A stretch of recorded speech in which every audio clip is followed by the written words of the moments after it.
Hello friends, ओम श्री गणेशाय नमः।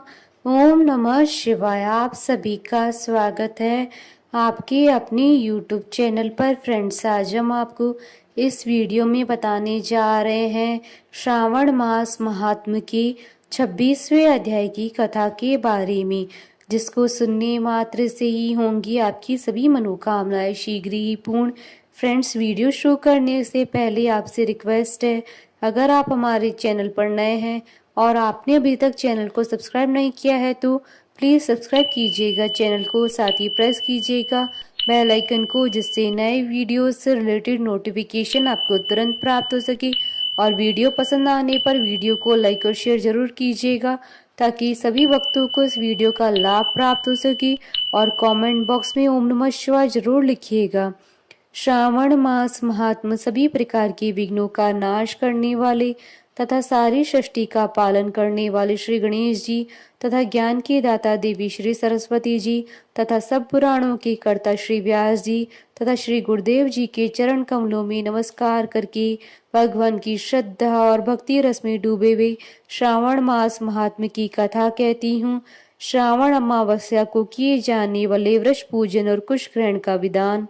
ईश्वर बोले, हे सनत कुमार, श्रावण मास में अमावस्या के दिन जो करणीय है उसको तथा प्रसंगवश जो कुछ अन्य बात मुझे याद आ गई है उसको भी मैं आपसे कहता हूँ। पूर्व काल में अनेक प्रकार के महान बल तथा पराक्रम वाले, जगत का विध्वंस करने वाले तथा देवताओं का उत्पीड़न करने वाले दुष्ट दैत्यों के साथ मेरे अनेक युद्ध हुए। मैंने शुभ वृषभ अर्थात नंदी पर आरूढ़ होकर संग्राम किए, किंतु महाशक्तिशाली तथा महापराक्रमी उस वृषभ ने मुझको नहीं छोड़ा। अंधकासुर के साथ युद्ध में तो नंदी का शरीर विदीर्ण हो गया था, उसकी त्वचा कट गई थी, शरीर से रक्त बहने लगा था और उसके प्राण मात्र बचे रह गए थे।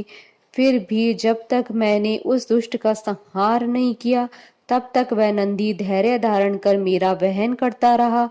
उसकी इस दशा को मैंने जान लिया था। उसके बाद उस अंधक का वध करके मैंने प्रसन्न होकर नंदी से कहा, हे सुव्रत, मैं तुम्हारे इस कृत्य से प्रसन्न हूँ। वर मांगो, तुम्हारे घाव ठीक हो जाएं, तुम बलवान हो जाओ और तुम्हारा पराक्रम तथा रूप पहले से भी बढ़ जाए। इसके अतिरिक्त तुम जो भी वर मांगोगे उसे मैं अवश्य तुम्हें दूंगा। नंदीश्वर बोले, हे देव देव, हे महेश्वर, मेरी कोई याचना नहीं है। आप मुझ पर प्रसन्न है तो फिर इससे बढ़कर क्या वैभव हो सकता है। तथापि हे भगवान, लोकोपकार के लिए मैं मांग रहा हूँ। हे शिव, आज श्रावण मास की अमावस्या है जिसमें आप मुझ पर प्रसन्न हुए हैं। इस तिथि में गायों सहित उत्तम मिट्टी से निर्मित वृषभों की पूजा करनी चाहिए। आज अमावस्या के दिन जन्म लेना कामधेनु तुल्य होता है, अतः इस तिथि में वर प्रदान करें कि यह अमावस्या वांछित फल देने वाली हो। आज के दिन भक्ति पूर्वक प्रत्यक्ष वृषभों तथा गायों की पूजा करनी चाहिए। गेरू आदि धातुओं से प्रयत्न पूर्वक उन्हें भूषित करना चाहिए। उनकी सींगों पर सोना चांदी आदि के पत्थर मड़े और रेशम के बड़े बड़े गुच्छों को भी सींगों पर बांधे। अनेक प्रकार के वर्णों से चित्रित सुंदर वस्त्र से उनकी पीठ को ढक दें और गले में मनोहर शब्द करने वाला घंटा बांध दे। सूर्योदय से लगभग 4 घड़ी बीतने पर गायों को ग्राम से बाहर ले जाकर पुनः साय वेला में ग्राम में प्रवेश कराएं। आहार के रूप में सरसों, तिल की खली आदि अनेक प्रकार का अन्न इस दिन अर्पित करे। जो इस दिन ऐसा करता है उसका गोधन सदा बढ़ता रहता है। जिस घर में गाय न हो वह शमशान के समान होता है। पंचामृत तथा पंचगव्य दूध के बिना नहीं बनते हैं। गोबर से लेप किए बिना घर पवित्र नहीं होता है। हे सुरोत्तम, जहाँ गोमूत्र से छिड़काव नहीं होता है वहाँ चींटी आदि जंतुओं का उपद्रव विद्यमान रहता है। हे महादेव, दूध के बिना भोजन का रस ही क्या है। हे प्रभु, यदि आप मेरे ऊपर प्रसन्न हैं तो इन वरों को तथा अन्य वरों को भी मुझे प्रदान कीजिए। ही सनत कुमार, तब नंदी का यह वचन सुनकर मैं बहुत प्रसन्न हुआ। मैंने कहा, हे वृष श्रेष्ठ, जो तुमने मांगा है सब हो जाए। हे नंदन, इस दिन का जो अन्य नाम है उसे भी सुनो। जो वृषभ किसी के द्वारा कहीं भी किसी कार्य में प्रयुक्त नहीं किया जाता है और तृण खाता हुआ तथा जल पीता हुआ जो शांति पूर्वक विचरण करता है तथा महान वीर व बलशाली होता है, उसे पोल कहा जाता है। अतः हे नंदन, उसी के नाम से ही यह दिन पोला नाम वाला होगा। इस दिन अपने इष्ट बंधुओं के साथ महान उत्सव करना चाहिए। हे वत्स, मैंने उस दिन ये श्रेष्ठ वर प्रदान किए थे, अतः लोगों के द्वारा इस श्रेष्ठ दिन को पोला नाम वाला कहा गया। इस दिन सभी कामनाओं को पूर्ण करने वाला वृषभों का मान उत्सव करना चाहिए।